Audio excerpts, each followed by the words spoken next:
Shirley classes ഹിന്ദിയിലേക്ക് സ്വാഗതം. മക്കളെ, നമുക്ക് +1 ക്ലാസ്സിലെ ക്യാരക്ടർ സ്കെച്ച് ഫുൾ പാഠത്തിന് നോക്കാമല്ലേ? ആരുടെയൊക്കെയാണെന്ന് വെച്ചാൽ നോക്കാം. ഒന്നാമത് ബീർബൽ സിംഗ് ആണ് എഴുതിയിരിക്കുന്നത്. ബീർബൽ സിംഗ് की ചരിത്രഗത വിശേഷത पर टिप्पणी लिखे. നോക്കി പഠിക്കുക കേട്ടോ. പ്രേംചന്ദ് की कहानी है जुलूस है. പ്രേംചന്ദിൻ്റെ കഹാനിയാണ് ജുലൂസ്. इसका नाट्य रूपांतर में एक जलांध आदमी है ബീർബൽ സിംഗ്. ഈ നാട്യരൂപാന്തരത്തിലെ ഒരു ജലാന്ത് അഹങ്കാരിയായ മനുഷ്യനാണ് ആരാ? ബീർബൽ സിംഗ്. അഹങ്കാരിയായ ക്രൂരനായ എന്നൊക്കെ പറയും. അങ്ങനെയുള്ള മനുഷ്യനാണ് ബീർബൽ സിംഗ്. അംഗ്രേസോങ്ക നയ ദാരോഗ ഹേ. ബ്രിട്ടീഷുകാരുടെ പുതിയ ദാരോഗ ഇൻസ്പെക്ടറാണ്. സ്വരാജ്യ സേനാനിയോങ്ക ജുലൂസെ രോക്കർ അംഗ്രേസോങ്ക ഹുക്കും പാലൻ കർനെ വാല ഹേ. സ്വരാജ്യ സേനാനികളുടെ ജുലൂസ് എന്ന് വെച്ചാൽ ജാതെ റോക്കിന തടഞ്ഞിട്ട് ബ്രിട്ടീഷുകാരുടെ ഹുക്കും ആജ്ഞയെ പാലിക്കുന്നവനും ആണ്. വേ നേതാ അലി സേ കഹ. അദ്ദേഹം അയാൾ നേതാവായ അലിയോട് പറഞ്ഞു. ആ ജാഥയുടെ ക്യാപ്റ്റനാണ് ഇബ്രാഹിം അലി.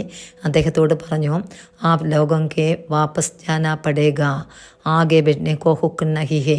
നിങ്ങൾക്ക് മുന്നോട്ട് പോകാനുള്ള അധികാരമില്ല. വാപ്പസ് ജാന തിരികെ പോവുകയും ചെയ്യുക എന്ന്. സിംഗിനെ അപ്നാ ഘോഡ അലിക്ക് ഊപ്പർ ചടാ ദിയ. സിംഗ് അദ്ദേഹത്തിൻ്റെ ഘോഡ കുതിരയെ അലിയുടെ ഊപ്പർ എന്ന് വെച്ചാൽ മുകളിലേക്ക് കയറ്റി. സിർപ്പറാണ് കേട്ടോ. സിർ ഫഡ് ഗയ. സിർ എന്ന് വെച്ചാൽ തല, ഫഡ് ഗയ പിളർന്നു അല്ലെ പൊട്ടി.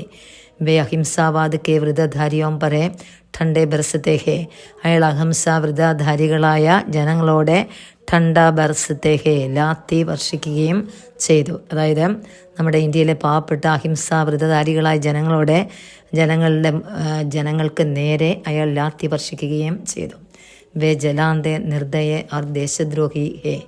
അയാളെ ജലാന്ത് ക്രൂരനാണ്, ദയയില്ലാത്തവനാണ്, ദേശദ്രോഹിയും ആണ്. അംഗ്രേസോങ്ക ദാസ് ഹേ. ബ്രിട്ടീഷുകാരൻ്റെ ദാസനും ആകുന്നു. പദമോഹി ഓരേ സ്വാർത്ഥി ഹേ. പദമോഹിയും സ്വാർത്ഥനുമാണ്. ഇസ്സേ സ്വതന്ത്ര സേനാനിയോങ്കോ റോക്കത്തെ ഹേ. അതുകൊണ്ടാണ് സ്വാതന്ത്ര്യ സേനാനികളെ തടയുകയും ലാത്തി ചാർജ് കർത്തെ ഹേ. ലാത്തി ചാർജ് ചെയ്യുകയും ചെയ്തേ. വേക്ക് ഫീരു ഫി ഹേ. അയാളൊരു ഫീരു കൂടി ആണ്. ബീർബൽ സിംഗ് ചോദിച്ചാൽ എഴുതി കൊടുക്കാം കേട്ടോ. രണ്ടാമത് നോക്കിയേ ബഡേ ഭായ് കാ ചരിത്ര പർ ടിപ്പണി ലിഖേ. ബഡേ ഭായിയുടെ ചരിത്രത്തിലെ ടിപ്പണി തയ്യാറാക്കുക. ഉദയപ്രകാശ് കെ അപരാധ് കഹാനി കാ മുഖ്യ പാത്ര ഹേ ബഡേ ഭായ്. ഉദയപ്രകാശിൻ്റെ അപരാധ് എന്ന കഹാനിയിലെ മുഖ്യ കഥാപാത്രമാണ് ബഡേ ഭായ്. നമുക്കറിയാമല്ലോ, ബഡേ ഭായ് മുഖ്യ കഥാപാത്രം തന്നെയാണ്. ബച്പൻ മേ അബാഹിജ് ഥേ. കുട്ടിക്കാലത്തെ അയാൾ വികലാംഗൻ അല്ലെ വൈകല്യമുള്ളവൻ ആയിരുന്നു. ഉൻകാ ഏക്ക് പയർ പോളിയോ സേ ഐസാ ലഗാ ഥാ. അയാളുടെ ഒരു കാലെ പോളിയോ വന്നാണ് അങ്ങനെയായത്. ദേഖ്നെ മേ സുന്ദരെ അച്ഛാ തൈറാക്കെ. കാണാൻ സുന്ദരൻ, നല്ലൊരു നീന്തൽ വിദഗ്ധനെ അല്ലെ നീന്തൽക്കാരൻ. ഹാത്തിക്ക് പഞ്ചോങ്കോ ലഡായ്മേ കോയി നഹി ഹാർത്ത. കൈകൊണ്ടുള്ള പഞ്ചപിടിയിലെ ആർക്കും അദ്ദേഹത്തെ പരാജയപ്പെടുത്താൻ കഴിയില്ല. ചോട്ടെ ഭായിക്ക് പ്രതി സംരക്ഷകെ ജിമ്മേന്ദാരി സേ കുശിധ. ഇളയ സഹോദരൻ്റെ നേർക്കെ സംരക്ഷകനും ജിമ്മേന്ദാരി ഉത്തരവാദിത്തമുള്ളവനും ആയിരുന്നു. അതിൽ അദ്ദേഹം സന്തോഷം കണ്ടെത്തി. ഉൻകെ ചരിത്രപ്പറെ ഭായിചര ദിഖായി ഹേ. അദ്ദേഹത്തിൻ്റെ സ്വഭാവത്തിലെ ഭായിചര സാഹോദര്യ സ്നേഹം ദിഖായി കാണപ്പെടുന്നു. ദയ, ഉദാരത, സഹായക സ്വഭാവെ ആദി ദിഖാത്തെ ഹേ എന്നിവ നമുക്ക് കാണാൻ കഴിയുന്നു. വേ ഏക്ക് ക്ഷമാശീൽ और ईमानदारी भी दे. ക്ഷമാശീലനും സത്യസന്ധനും ആയിരുന്നു. ത്യാഗെ സച്ച് ബോൽനെ വാല. ത്യാഗമുള്ളവനും, സച്ച് എന്ന് വെച്ചാൽ സത്യം സംസാരിക്കുന്നവനും, മൗനമായി സഹിക്കുന്നവനും ആദി വിശിഷ്ട ഗുണഗണങ്ങൾ അദ്ദേഹത്തിന് ഉണ്ടായിരുന്നു. ഉൻകെ ചരിത്ര पर दूसरों के प्रति സഹാനുഭൂതി. അദ്ദേഹത്തിൻ്റെ സ്വഭാവത്തിൽ മറ്റുള്ള ആൾക്കാരുടെ അദ്ദേഹത്തിന് സഹാനുഭൂതി ഉണ്ടായിരുന്നു. ചോട്ടെ ഭായിക്ക് പ്രതി പ്യാർ കർനെ വാല ഥേ. ചോട്ടെ ഭായിയുടെ നേർക്ക് സ്നേഹമുള്ളവനും ആയിരുന്നു.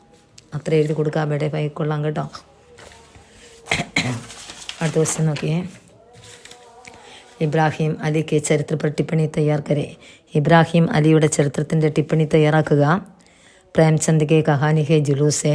ഇസ്കാ നാട്യ രൂപാന്തർ കെ മുഖ്യ പാത്രമാണ് ഇബ്രാഹിം അലി. അറിയാലോ, നാടകമേ അലി സ്വതന്ത്ര സേനാനിയോങ്ക നേതാവ് ആയിരുന്നു. വേഹ് മഹാത്മാഗാന്ധിജിക്ക് അഹിംസാവാദിയും ആയിരുന്നു. അലിക്ക് അഹിംസ പാലൻ കർനെ കാ കഥൻ ഹേ. അലിയുടെ അഹിംസ പാലിക്കുന്നവനാണ് എന്ന വാക്കിതാണ്. മേ ആപ്കോ ഇത്മിനാൻ ദിലാത്താ ഹും കി കിസി കിസ്മ കാ ദംഗെ ഫസാദ് ന ഹോഗ. ഹമേं दुकान लूटना या मोटर तोड़ना नहीं निकलेगा. ഓക്കെ, മേ ആപ്കോ, ഞാൻ നിങ്ങൾക്ക് വിശ്വാസം നൽകുന്നു. എന്നൊക്കെ ഒരു രീതിയിലുള്ള ബഹളങ്ങളോ നാശനഷ്ടങ്ങളോ ഉണ്ടാക്കില്ല. ദുഃഖാൻ ലൂട്ടിന കൊള്ളയടിക്കുകയോ മോട്ടോർ വാഹനങ്ങൾ തോടിനെ നശിപ്പിക്കുകയോ ചെയ്യില്ല. ഉൻകെ മൻമേ വീരത और സാഹസികത भी है. അദ്ദേഹത്തിൻ്റെ മനസ്സിൽ വീരതയും സാഹസികതയും കൂടി ഉണ്ട്. വേ ബഡെ ആത്മവിശ്വാസ രഖ്നേവാല നേതാഹേ. ആത്മവിശ്വാസം വച്ചു പുലർത്തുന്ന നേതാവും ആണ്. ഭാരത് മാതാക്ക് ലിയെ അപ്നി ജാൻ ദേന തയ്യാർ ഥാ. ഭാരതമാതാവിന് വേണ്ടി ജീവൻ നൽകാൻ തയ്യാർ ആയിരുന്നു. ദൃഢനിശ്ചയസേ വേ കഹ. ദൃഢനിശ്ചയത്തോടെ അദ്ദേഹം പറഞ്ഞു, ജിസ് ദിൻ ഹം ഈസ് ലക്ഷ്യ പർ പഹുഞ്ച് ജായേഗ. ഒരു ദിനം ഞങ്ങൾ ലക്ഷ്യത്തിലേക്ക് എത്തിച്ചേരുകയും ചെയ്യും. ഉസി ദിൻ സ്വരാജ് കാ സൂര്യ ഉദയ ഹോഗ. ആ ദിനത്തിലെ സ്വരാജ്യമാകുന്ന സൂര്യൻ ഉദിക്കുകയും ചെയ്യും. ലോകോं की മനോവൃത്തി മേ പരിവർത്തൻ ആനെ സേ വേ കുശ് ഹുയെ. ജനങ്ങളുടെ മനോവികാരത്തിലുള്ള മാറ്റം കണ്ടപ്പോൾ അദ്ദേഹത്തിന് സന്തോഷം വന്നു. സബ്സെ ബഡി വിശേഷത ഉൻകി ദേശപ്രേം और നിഡർ ഹേ. അദ്ദേഹത്തിൻ്റെ ഏറ്റവും വലിയ വിശേഷത ദേശസ്നേഹവും നിഡർ ഭയമില്ലായ്മയും ആണ്. അത്ര എഴുതി കൊടുക്കുക കേട്ടോ. അടുത്ത മൈക്കുക്കെ ചരിത്ര पर टिप्पणिയാണ് എഴുതിയിരിക്കുന്നത്. നോക്കിയിരിക്കാം. പ്രേംചന്ദ് കെ കഹാനി ജുലൂസ് നാട്ടി രൂപാന്തർ കെ പാത്ര കെ മൈക്കു. സഡക്ക് പർ ദുക്കാൻ ബേച്ചനെവാല. റോഡിലെ ദുക്കാൻ കട നടത്തുന്നവനാണ്. ചലനെവാല ബേച്ചനെവാലയല്ല, ചലനെവാല നടത്തുന്നവനാണ്. സ്വരാജ്യ സേനാനിയോं के प्रति प्यार करने वाला. സ്വാതന്ത്ര്യ സമര സേനാനികളുടെ നേർക്ക് സ്നേഹമുള്ളവനാണ്.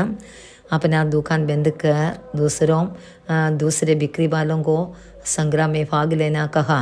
കട അടച്ചിട്ട് സ്വന്തം കട അടച്ച് മറ്റ് കച്ചവടക്കാരോടെ ആ സംഗ്രാം എന്ന് വെച്ചാൽ നമ്മുടെ സ്വാതന്ത്ര്യ സമരത്തിൽ പങ്കാളിയായി തീരാൻ അദ്ദേഹം പറഞ്ഞു.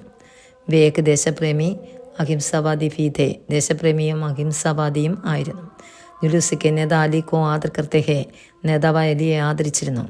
ദേശപ്രേം ജാഗിനേക്കാ കഥൻ. അദ്ദേഹത്തിന് ദേശസ്നേഹം ഉണർത്തുന്ന വാക്കുകളെ ഹമാര ബഡ ആത്മീ വഹി ഹേ ജോ ലങ്കോട്ടി ബാന്ധെ നങ്കി പാവ് കുംതെ ഹേ. നമ്മുടെ വലിയ മനുഷ്യനതാണ് ലങ്കോട്ടിയുമായി നഗ്നമായ പാദത്തോടെ നടക്കുന്നവൻ. ഗാന്ധിജി ഉദ്ദേശിച്ചാണ് പറഞ്ഞ കേട്ടോ. അലി കാസിർ ഖോഡെ കേട്ട അപ്പൊങ്കി നീച്ചെ ദേക്കുക ദേശപ്രേം ജാഗ്ത. അലിയുടെ തല ഖോഡയുടെ ടാബ് കുതിരയുടെ കുളമ്പടി ആ കുളമ്പിന് അടിയിൽപ്പെട്ട് പൊട്ടുന്നത് അമരുന്നത് കണ്ടപ്പോൾ ദേശസ്നേഹം ഉണർന്നു. വേ ഭി ഭാരത് മാതാക്ക് ലിയെ ജീവൻ ദേനെ കോ തയ്യാർ.